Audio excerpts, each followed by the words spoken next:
संसार के जितने भी लोग हैं सब इस मनुष्य जीवन से खुश हैं और हर कोई 100 साल जीना चाहता है और यहाँ तक कि मरने के बाद व्यक्ति पुनः मनुष्य शरीर प्राप्त करना चाहता है।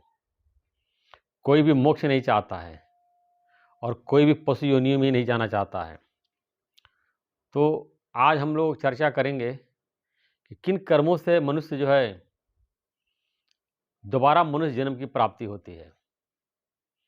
तो वेदों में, शास्त्रों में तरह तरह की बातें लिखी गई है, लेकिन वेद और शास्त्र की रचना किसी ऋषि ने की है, किसी संत ने की है। लेकिन भगवत गीता की रचना वेद व्यास ने लिखा है, लेकिन ये साक्षात भगवान की वाणी है। तो आज हम लोग चर्चा करेंगे भगवत गीता में क्या लिखा है, किन कर्मों के कारण दोबारा मनुष्य जन्म की प्राप्ति होती है। तो इसका विशेष रूप से वर्णन भगवत गीता के 14वें अध्याय के पूरे चैप्टर में किया गया है, लेकिन 18वें श्लोक में स्पष्ट रूप से लिखा हुआ है। तो जो कोई भी जानना चाहता है वो भगवत गीता के 14वें अध्याय का 18 नंबर श्लोक पढ़ ले, उसमें पता चल जाएगा कि किन कर्मों से दोबारा मनुष्य जन्म की प्राप्ति होती है। भगवत गीता में बताया गया कि 3 तरह के लोग होते हैं, एक सतोगुणी, एक रजोगुणी, एक तमोगुणी। तो सतोगुणी जो है जब शरीर त्यागता है तो स्वर्ग आदि उच्च लोगों की प्राप्ति होती है, वो स्वर्ग में निवास करता है और उसके बाद दोबारा मनुष्य जन्म की उसकी प्राप्ति होती है। तो सतोगुणी व्यक्ति उसको कहते हैं जो परोपकार करता, सेवा करता है, जन कल्याण में लगा हुआ है, दान करता है, देखिए बहुत ज़्यादा पूजा पाठ करता, माला जप करता है, मन में स्वर्ग की भोगों की लालसा उसके अंदर बनी रहती है, गरीबों की मदद करता है। देखिए बहुत से लोग मंदिरों में भंडारा लगाते हैं, मंदिरों में दान देते हैं, फ्री में खाना बढ़ता है, गरीबों के भिखारियों को दान करते हैं, वस्त्र का दान करते हैं, अन्न का दान करते हैं, धन का दान करते हैं, धर्मशाला बनवाते हैं, पानी पीने के लिए प्याऊ लगवाते हैं, गरीबों के लिए शेल्टर होम बनवाते हैं, जाड़े के महीनों में कंबल बांटते हैं। बहुत तरह के पुण्य कर्म है, अगर आदमी करना चाहे तो कर सकता है।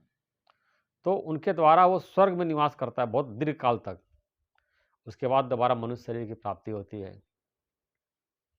दूसरे नंबर के व्यक्ति तो रजोगुणी। रजोगुणी व्यक्ति उसको कहते हैं केवल स्वार्थ बुद्धि सारा कार्य करता है, कोई कार्य करने से पहले देखता है इसमें मेरा क्या फायदा होगा। जो केवल अपने भलाई के लिए, अपने बाल बच्चों की भलाई के लिए लगा रहता है, उसको रजोगुणी व्यक्ति बोलते हैं। जैसे देखिए चूहा कितना भी जो है धन इकट्ठा कर ले, अनाज इकट्ठा कर ले, रहेगा चूहा ही, बहुत होगा मोटा चूहा हो जाएगा। ऐसे लोग धन इकट्ठा करने में लगे हुए हैं, सामाजिक आर्थिक स्टेटस बनाने में लगे हुए हैं, लेकिन दूसरे की परवाह नहीं रहती है कि और लोग, हमारे भाई लोग गरीब हैं, परेशान हैं, उनका मदद कर दें। केवल स्वार्थी व्यक्ति होता है, केवल अपने फायदे में लगा रहता है। तो भगवत गीता में एक ऐसा व्यक्ति मरने के बाद दोबारा मनुष्य जन्म की उसकी प्राप्ति होती है, और जहाँ तक अपने ही कुल में पैदा होता है, अपने बाल बच्चों के बीच में पोता के यहाँ पैदा हो जाएगा, पर पोता पोते के बेटा बन जाएगा, और जितना धन इकट्ठा किया रहता है दोबारा उसी धन का उपभोग करता है। जो मकान बनवाया उसी मकान में दोबारा पैदा होता है। अब बेटे के मकान में, पोते के मकान में, अपने घर में, कुल परिवार में पैदा होकर के दोबारा वो खेलता है।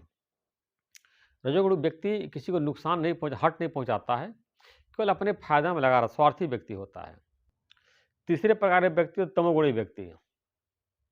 तमोगुणी व्यक्ति जो आलस में रहता है, निद्रा में, प्रमाद में, या एक तरह से कहा जाए कि नीच प्रकार का व्यक्ति, चोरी करने वाला, हत्या करने वाला, परस्त्रीगामी, जो नीच व्यक्ति होते, पापी व्यक्ति होते हैं, जो जेलों में भरे पड़े हैं, जिनका सुधार संभव नहीं है, बिल्कुल वो एकदम काले हो गए हैं, पाप कर्म करते करते पूरा उनका पापमय स्वभाव हो गया है। तो ऐसे व्यक्ति जो पशु योनि में जाते हैं, ये पशु योनि जो है भगवान का जेल है। संसार में लोग गलती करते हैं तो पुलिस पकड़ के ले जाती है, जज उनको सज़ा सुनाता है, जेल में उनको बंद कर दिया जाता है, लेकिन परमात्मा सीधे पशु योनि में डाल देते हैं। अब फिर 84 लाख योनियों के बाद या 8-10 जन्म के बाद दोबारा उसको मनुष्य शरीर की प्राप्ति होती है। ये आप देखिए, कोई ऐसे पाप कर्म न हो, थोड़ा बहुत तो परमात्मा माफ़ कर देते हैं, लेकिन जिसका जीवन पूरा पापमय हो गया है, उनका पशु योनि में जाना तय है। तो कम से कम इतना खराब कर्म मत करिए, दोबारा मनुष्य या पशु योनि में जाएँ। इतना अच्छा कर्म करिए कि हम स्वर्ग चले जाएँ या देवत्व को प्राप्त कर लें, मोक्ष को प्राप्त कर लें, नहीं तो कम से कम मनुष्य बने रहें। आप जो भी गलत कर्म करेंगे, उसका फल आपको मिलना ही मिलना है।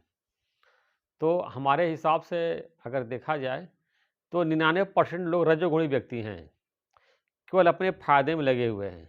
सिर्फ़ 1% में जो है तमोगुणी या सतोगुणी हैं, जो स्वर्ग जाएँगे या पशु योनि में जाएँगे। तो आप बिल्कुल निश्चिंत रहिए, दोबारा 99% लोगों को दोबारा मनुष्य जन्म की प्राप्ति होनी ही होनी है। भगवद गीता के अनुसार जो है, फिर से आपको मनुष्य जन्म की प्राप्ति होगी। लेकिन स्वर्ग जाना चाहते हैं, तो उसके लिए आप सत्कर्म करिए, लोगों को भलाई करिए, दान करिए, पुण्य करिए और सबके हित के लिए कार्य करिए, तो आपको स्वर्ग में जाएँगे और आत्मज्ञान प्राप्त करके जो है आप मोक्ष प्राप्त कर लेंगे। तीनों गुणों से ऊपर उठ जाएँगे, त्रिगुणातीत हो जाएँगे और अपने स्वरूप को प्राप्त कर लेंगे, परमात्मा के स्वरूप को प्राप्त कर लेंगे और मोक्ष प्राप्त कर लेंगे। परमात्मा के जैसे दिव्य गुण आपके अंदर आ जाएँगे। तब देखिए, आप मोक्ष प्राप्त करना चाहते हैं, दोबारा मनुष्य बनना चाहते हैं या पशु योनि में जाना चाहते हैं या स्वर्ग में जाना चाहते हैं, सब आपके हाथ में है। जैसा करेंगे वैसा मिलेगा। जैसी करनी वैसी भरनी, ये नेचुरल नियम है, प्राकृतिक नियम है। जैसा आप करेंगे वैसा आप भरेंगे। भगवद गीता बताती है केवल आपका कर्म करने में अधिकार है, उसके फलों में कदाचित नहीं। सिर्फ आप कर्म कर सकते हैं, फल देने वाला भगवान है। तो कम से कम जो है कोई पाप कर्म आप अगर नहीं कर रहे हैं, बहुत थोड़ा बहुत पाप है, 10-5% है, दोबारा मनुष्य जन्म आपको मिलना ही मिलना है।